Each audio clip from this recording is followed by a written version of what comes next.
অবশেষে ভোট কারচুপি ও নানা অনিয়মের কারণে বাতিল হচ্ছে নির্বাচন। খুশিতে মিষ্টি বিতরণ শুরু করেছে আওয়ামী লীগের নেতাকর্মীরা। যে কোনো মুহূর্তে নির্বাচন কমিশন ঘেরাও করা হতে পারে। ভোটটা বানচাল হবে এবং বিএনপির সঙ্গে জামাতের ব্যাপক সংঘর্ষ হবে। এই সংঘর্ষে ভোট ইলেকশন কমিশনকে বানচাল করতেই হবে। তারা এই ভোটকে অবৈধ ঘোষণা করে যমুনা, সচিবালয় এবং ইলেকশন কমিশনের দখল নিয়ে নেবে। বলা হবে যে তাহলে আওয়ামী লীগকে নিয়ে আসো, নিয়ে এসে তোমরা নির্বাচনটা করো, দেশ শাসন করো। শঙ্কা কিন্তু এখন আছে, একেবারে কালো মেঘ চলে গেছে, আকাশ ফর্সা দেখাচ্ছে, তেমনটা কিন্তু না। আজকের প্রধান নির্বাচন কমিশনার নাসিরউদ্দিন মনে করছেন যে তিনি কি আগামীকালকে জেলে যাবেন না? আগামী দিনে এই ধরনের বিতর্কিত নির্বাচনের দায়ে তাকে জেলে যেতে হবে, প্রধান উপদেষ্টাকে জেলে যেতে হবে। তার মুক্তি নেই, তার পরিষদের মুক্তি নেই, কাঠগড়ায় দাঁড়াতেই হবে। মানুষ এই ভোটকে বর্জন করেছে। 2026 সালেও আসসালামু আলাইকুম, আমন্ত্রণ নতুন একটি সংবাদে। আবার একটি গুরুত্বপূর্ণ ভিডিও নিয়ে আপনাদের সামনে হাজির হয়েছি। যা আমাদের ভিডিওর প্রথম অংশ দেখে বুঝতে পেরেছেন ঠিক আজকের ভিডিওটি কোন বিষয়টি ইঙ্গিত করছে। তো দর্শক, এই বিষয় নিয়ে আমি আর বেশি কথা বলছি না, চলুন দেখে আসি আজকে সেই কাঙ্ক্ষিত ভিডিও। তবে তার আগে বলবো, আপনি যদি আমার চ্যানেলে নতুন হয়ে থাকেন অবশ্যই চ্যানেলটি সাবস্ক্রাইব করে রাখুন পরবর্তী আপডেট পাওয়ার জন্য। তো চলুন দর্শক, এই ভিডিও দেখে আসি, তারপরে এই বিষয় নিয়ে কথা বলছি। ভোটটা বানচাল হবে এবং বিএনপির সঙ্গে জামাতের ব্যাপক সংঘর্ষ হবে। এই সংঘর্ষে এই ভোটটা বানচাল হতে বাধ্য। এখন একটা অভিযোগ উঠতো শেখ হাসিনা নাকি রাতে ভোট করতেন, তো এখন প্রমাণ হচ্ছে কারা রাতে ভোট করছে। তো যাই হোক, এই নির্লজ্জের মতো যে ভোট যেটা হয়েছে, ভোট বলবো না, এটা ভোট চুরি হয়েছে। কোথাও দেখা যাচ্ছে, আপনার সোশ্যাল মিডিয়ায় সবাই দেখেছেন, কোথাও দেখা যাচ্ছে যে ভোটটা ব্যালট পেপারে আগে থেকে সিল মারা রয়েছে। এই নিয়ে ঝগড়াঝাটি চলছে। আমার একটা মজার সিন দেখলাম, আমার জায়গাটা মনে নেই, সেখানে সেনাবাহিনী ক্রিকেট খেলছে, খোদ গুলশানে ভোট কেন্দ্র ফাঁকা। মানে প্রধানমন্ত্রী শেখ হাসিনার আবেদন মেনে সবাই ভোট বর্জন করেছে। এখন এই যে টোটাল চিত্রটা যেটা দাঁড়িয়েছে, কাল রাত্রিবেলা এত গন্ডগোল করেছে, করে এত ভোট টোট মেরেছে, এখন হিসেব তো মেলাতে হবে। নির্বাচন কমিশন জানিয়েছে দুপুর 12টা পর্যন্ত নাকি 34.33 এইরকম একটা কিছু, 34 বা 35.33 এইরকম একটা পার্সেন্টেজে ভোট পড়েছে। কিন্তু যে কাণ্ড জামাত করেছে তাতে এই ভোট তো কোনোভাবেই মান্যতা পাবে না এবং ভোট ইলেকশন কমিশনকে বানচাল করতেই হবে। ইলেকশন কমিশনের ঘাড়ে কিন্তু পুরো একেবারে দোষ গিয়ে পড়বে যদি এই ভোটকে মান্যতা দিতে চায়। মানে সব মিলে কাল রাত্রির থেকে আজকে সকাল পর্যন্ত যে চিত্র দেখা গেল, তাতে পৃথিবীর কোনো নির্বাচন এইরকম অন্তত আমরা দেখিনি।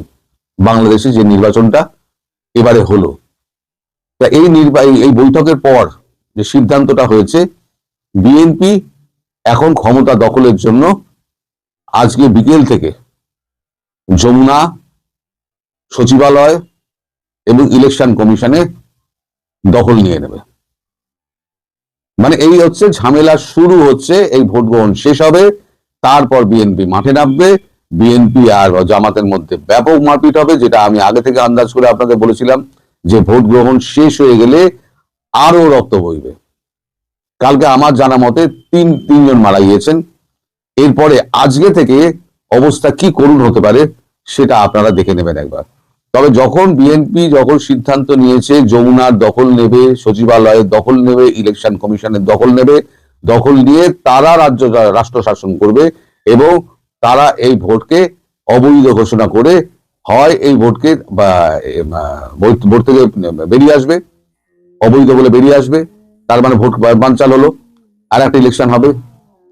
আর যদি তা না হয় তাহলে পরে দাঙ্গা হাঙ্গামা করে একটা পুরো অচল করে দেওয়া হবে। মোটামুটি বাংলাদেশে যে স্থিতিশীলতার আশা করা গিয়েছিল, আমাদের কাগজগুলো যেগুলো লিখছিল, এখান থেকে যারা গিয়েছিলেন যে সমস্ত প্রতিনিধি, তারা যেগুলো লিখছিলেন আর আমি যেটা বলছিলাম, তাদের আশা আর আমার আগাম বার্তা দুটোর মধ্যে আকাশ পাতাল তফাৎ। আলটিমেটলি আমি যেটা বলেছিলাম সেটাই হতে যাচ্ছে। ভোটটা বানচাল হবে এবং বিএনপির সঙ্গে জামাতের ব্যাপক সংঘর্ষ হবে। এই সংঘর্ষে এই ভোটটা বানচাল হতে বাধ্য। আর যেভাবে সোশ্যাল মিডিয়ায় এই ভোট সম্পর্কে যত ছবি বেরিয়েছে, সেই ছবি যখন অন্যের হাতে গিয়ে পৌঁছাবে, অন্য যে সমস্ত এজেন্সিগুলোর হাতে গিয়ে পৌঁছবে, দেশের হাতে গিয়ে পৌঁছবে, তারা কি মনে করেন এই ভোটকে তারা মান্যতা দেবেন? প্রশ্ন এখানেই, মান্যতা কেউ দেবে না। সব থেকে বড় কথা হচ্ছে, গতকাল রাতে ইউএস এবং ভারত ওই যখন এই ভোটের যখন এই খেলা রাত্রিবেলা চলছে তখনই এই ভোট বয়কটের সিদ্ধান্ত নিয়েছে। সরকারিভাবে এই সিদ্ধান্ত জানিয়ে দেওয়া হয়েছে যে এই ভোট আমরা মানছি না। এইবার আসবে ইউরোপিয়ান কমিশন, ইউরোপীয় দেশগুলো, রাশিয়া বলে দিয়েছে আমরা দর্শক হয়ে বসে থাকবো না। চীন আগে থেকে হাত সাফাই করে দিয়েছে। চীনের কালকে একটা ভিডিও আমি দেখিয়েছি, যখন লাইভ অনুষ্ঠান হচ্ছে তখন আমি একটা খবর দেখিয়েছি। চীন বলেছে যে বাংলাদেশ ইস্যুতে আমরা ভারতের সঙ্গে আছি, কোনো শত্রুতার মধ্যে আমরা নেই। অর্থাৎ ভারতবর্ষ যেটা চাইছিল ইনক্লুসিভ নির্বাচন, সেই ইনক্লুসিভ নির্বাচনের দিকেই যেতে হবে। এছাড়া বাংলাদেশে কোনো ভোট মানে গ্রহণযোগ্য হবে না, এটা নিশ্চিত। আর যখন বিএনপি আজকে বিকেল থেকে যখন সমস্ত জায়গা দখল নেবে, তখন দেখবেন একটা অগ্নিগর্ভ পরিস্থিতি সৃষ্টি হবে, জামাত ভার্সেস বিএনপি। সব ভোট কেন্দ্র তো খালি, ভোট তো পড়ে গেছে রাতে। তাহলে পরে 12টা অবধি যদি ভোট কেন্দ্র খালি থাকে, তাহলে 34-35% ভোট 12টা অবধি হয় কি করে?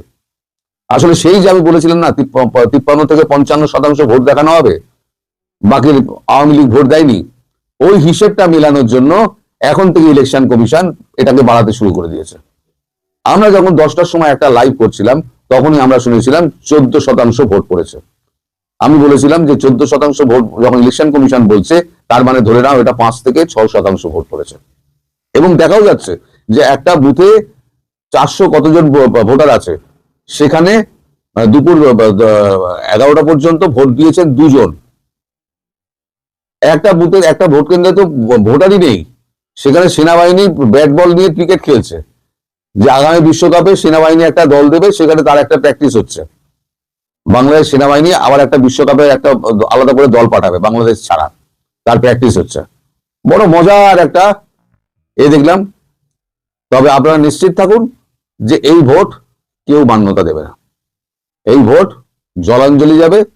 এবং ইউনূসের হাল অত্যন্ত খারাপ হবে, যেটা গতকালকে আমি বলেছিলাম। ইউনূস নিজের কবর খুঁজছেন, ইউনূস নিজের কবরটি খুঁড়ে ফেলেছেন। ওই যে হাত পা নেড়ে নেড়ে উনি একবার চৈতন্য দেবের মতো উনি আনন্দ প্রকাশ করতে করতে হাঁটছেন না, ওটা হচ্ছে ওনার মস্তিষ্ক বিকৃতির একটা অভিপ্রকাশ।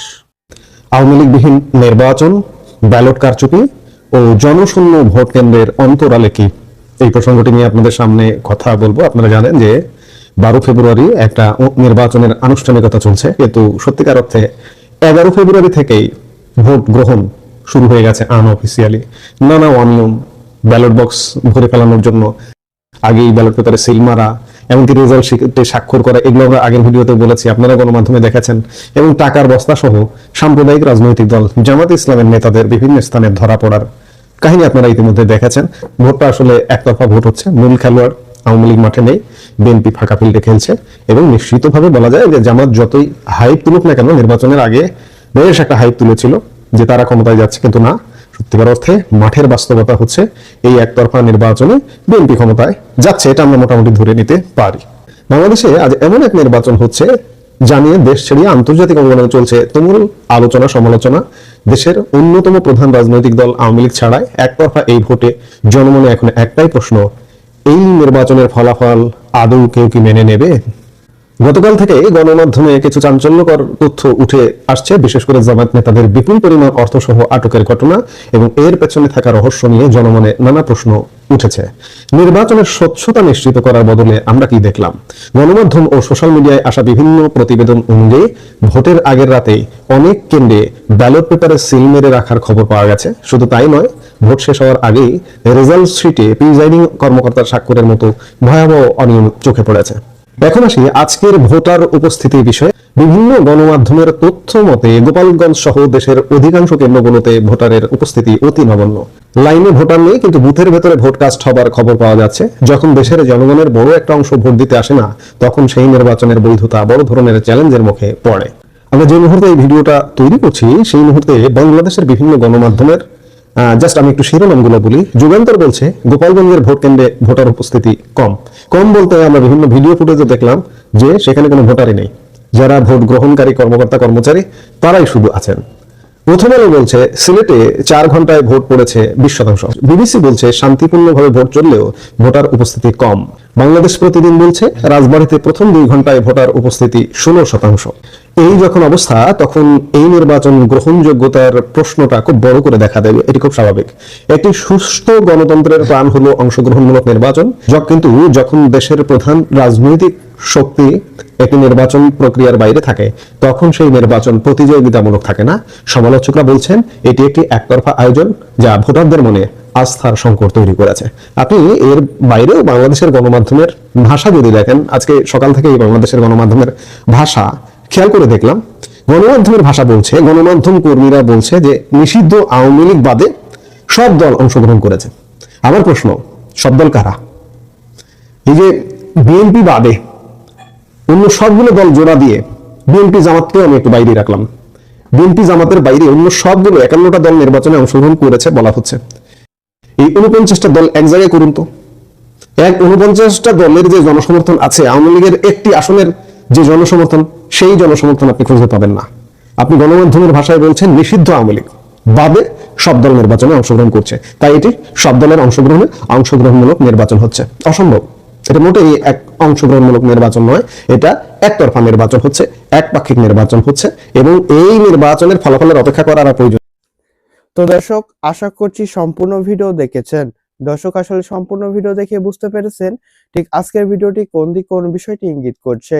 বাংলাদেশের যে রাজনীতি প্রেক্ষাপট, তারই আলোকে বেশ কয়েকটি গুরুত্বপূর্ণ ভিডিও নিয়ে আপনাদের সামনে হাজির হয়েছিলাম, যা আমাদের ভিডিওর প্রথম অংশ এবং শেষ অংশ দেখেই বুঝতে পেরেছেন।